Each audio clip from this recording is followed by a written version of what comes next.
వ్యవస్థలను గౌరవించాల్సిన బాధ్యత అందరిపై ఉందని ముఖ్యమంత్రి రేవంత్ రెడ్డి పేర్కొన్నారు. గవర్నర్ ప్రసంగంపై ధన్యవాదాలు తెలిపే తీర్మానంపై సభ్యులు మాట్లాడిన అనంతరం సీఎం సమాధానమిచ్చారు. గవర్నర్ ప్రసంగం లేకుండానే బడ్జెట్ ప్రవేశపెట్టిన చరిత్ర బీఆర్ఎస్ పార్టీదని విమర్శించిన రేవంత్ రెడ్డి గవర్నర్ వ్యవస్థను గౌరవించే సంప్రదాయాన్ని తాము కొనసాగిస్తున్నామన్నారు. మంత్రివర్గం ఆమోదించిన తీర్మానాలనే గవర్నర్ తమ ప్రసంగంలో ప్రస్తావించారన్నారు. గవర్నర్ ప్రసంగానికి ధన్యవాదాలు తెలిపే తీర్మానం సందర్భంగా అధికార ప్రతిపక్ష నేతలు చూసిన సూచనలను పరిగణనలోకి తీసుకుంటామని, కాంగ్రెస్ ప్రభుత్వానికి ప్రజల సంక్షేమమే ముఖ్యమన్నారు.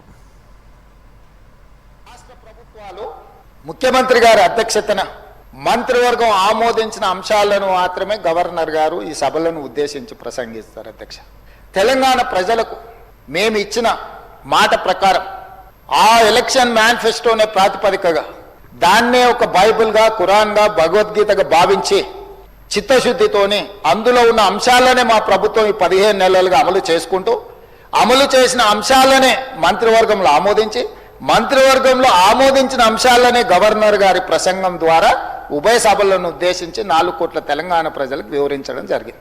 మరి మేము మా పార్టీ ప్రజల దగ్గరికి వెళ్ళి ప్రజల యొక్క మన్ననలు పొంది ప్రభుత్వాన్ని ఏర్పాటు చేసిన ప్రభుత్వం తీసుకున్న నిర్ణయాలను గవర్నర్ ప్రసంగంలో మేము పొందుపరిస్తే దాన్ని తప్పుబట్టి అవహేళన చేసి ఇది కాంగ్రెస్ పార్టీ విధానం లాగానే ఉంది, అట్లెట్లుంటుంది అంటే